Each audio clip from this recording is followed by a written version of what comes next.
Part 3 here with David Fink. Hope you caught the first couple. We talked about the family's early years going to Seekonk Speedway back in the 60s. We've gone past David's road course career, and now the Fink family owns a racetrack. It's 1991. The first night did not go well, as you could imagine, for most people in a new business situation like that. So we're picking things up here with David Fink. How we doing, man? Very good. How are you? Good. I'm enjoying this, hearing about the history. Listen, it's fun reliving some of this stuff. It really is. And I was there in 1991, too. I was up in the tower announcing. So we had a bad first night, so I could imagine your dad was not happy about that. Oh, yeah. Well, I don't think, we take it personally, because we strive for, the best that we can do. And, it's a learning experience, so.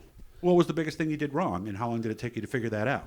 Well, and when it came to the track, I think we were victims of the weather and things like that. So just knowing, when you know what the weather's going to do and how it's going to treat the track and, how you react to it, those are the things that take the time to learn, no matter who we are. So, of course, there's more than just the track. So there's a lot more things involved. When did it really start to hum along and you guys found your rhythm and things started going well?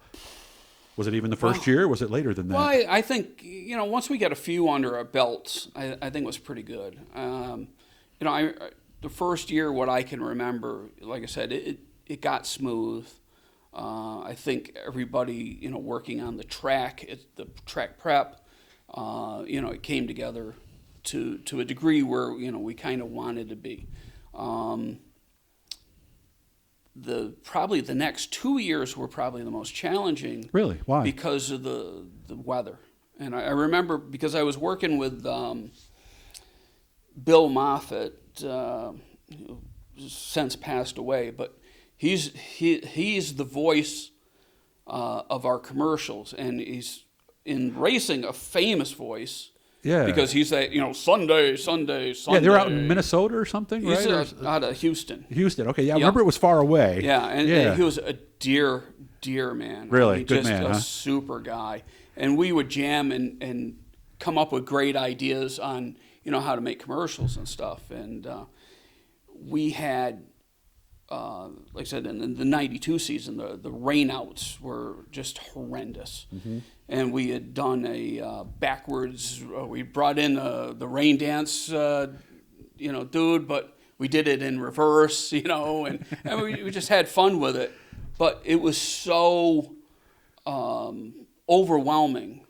And then we got to 93 and thought, well, how bad can 93 be? Because 92 was terrible, and 93 had maybe 2 or 3 more rainouts than 92 did. But well, I used to be the one who answered the phone in 93 because I was there as a regular then. And I remember we kind of got a little bit of a reputation of being a little too quick to pull the plug sometimes, right? Oh, yeah, definitely. Yeah, because I remember Harvey used to say, people make their plans for Friday night at lunchtime. Yeah. And if it's raining at lunch, they've already made other plans by 2 o'clock. Oh, yeah, Agree? For the most part. Yeah. I still feel that way. And a lot of times where he wanted to, and I say, no, it's not going to make sense and what have you. But, you can only go through, so much of that. And still you got to, you paid for the advertising for the week, the help for the week. Food. Stuff like that, stuff that we ended up throwing away because we were always anal about our food and making sure that, things were the best that they could be. And well, when did you become Chef David? Oh man, was it about that time? No, or was it later? It was later. It was a bit later. Okay. It's one of these things where I worked in kitchens as a kid and dishwasher and stuff like that, and in restaurants, and I thought, well, we'd be in the tower together. And, of course, we'd butt heads at times. No.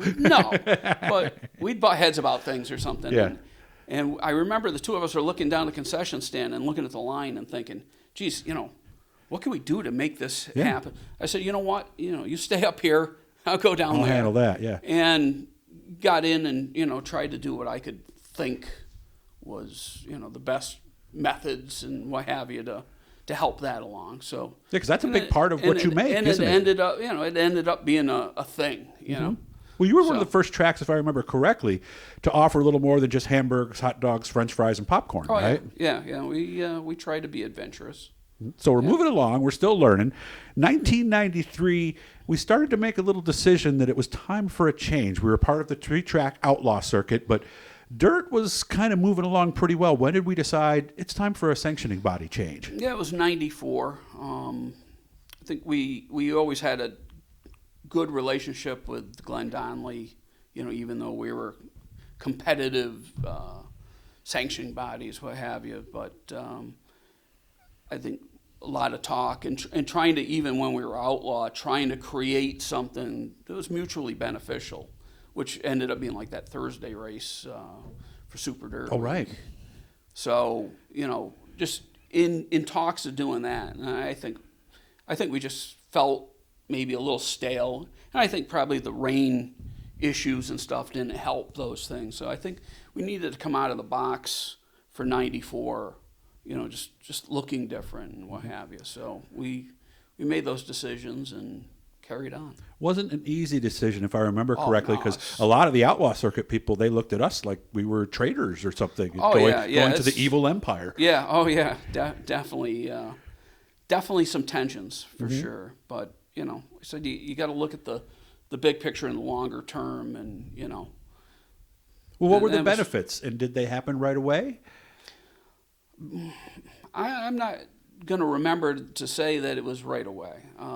It took a while. Because it was a different show now. Yeah, it's a different show, different group of guys. Yeah, the Michaels brothers, I remember they stayed. Yeah, and got big blocks. Yeah, you would remember better than my memory on but now we had Bob McCready and some of those guys. Now you get Bob, and once a couple of years of that developed, and of course it started with Bob being there, but then Alan, Billy Decker, and then the next thing within a couple of years of that, we're running basically a Super Dirt Series show on a Friday night, minus Brett Hearn and right. Some of the guys Tremont, from farther away. a couple of guys, but the bulk of those top drivers were with us on Friday nights. And then IMCA Modifieds came in. I know your dad was very instrumental in those coming to New York State. Yeah, that was one of the deals, of going out to the promoters meetings and, talking with the guys. The gentleman who owns Boone, I know he became friendly with. And so a lot of those ideas came back and, try to, again, you don't want to be stale. You gotta. And same thing with Mod Lights, too, right? Oh, yeah. I remember Mod Jim Lights. Gray coming around, and he would put that thing on a go-kart track, anything he could to try to get the division some exposure. Oh, yeah, definitely. And those, if I remember, kind of caught on a little quicker than the IMCAs, didn't they? Yeah, I think so. Actually, they were dwarf cars then. So right, yeah. I think there might have been a little more of an appeal with that dwarf car idea for maybe guys that weren't, keen to be in a full-size car or something like that. I don't know. It just seemed to see a whole different group of guys when it came to the dwarf cars. Got about a minute. How did you, as a guy who wanted to race and had raced and had even looked into Racing Weekly, how did you not get that draw to race yourself at Brewerton? Or did you know that the family needed you in another area? Oh, I didn't really have I got in a modified a couple of times and stuff, and then didn't have it, huh? Yeah, I think I could drive a street car around Brewerton faster than I could drive a modified around Brewerton. So yeah, it was kind of alien to me, But I said if I could go road racing again, I probably would. Okay. Circle track racing, maybe dirt. I don't know. It's kind of I felt like a fish out of water. So. Okay. Yeah. So a car that's out of control. So I didn't get that I got to be out there kind of thing. And after a little bit of not racing, then it was okay. Once kind of like playing the guitar almost, huh? Yeah. Well, you're not. I'm not going to get any better than the bad that I was. So right. Listen, so why waste the time and money? Yeah. Why push it? So we're actually going to do a part 4. We were wondering how many parts we were going to do here, but time's already up for this segment. So this was segment 3. If you missed the other 2, make sure to look back and check those out. And as always, hit the blue E and subscribe down there to let you know every time we're doing something. David, thanks for working with me today, man. You got it, Doug. Thanks.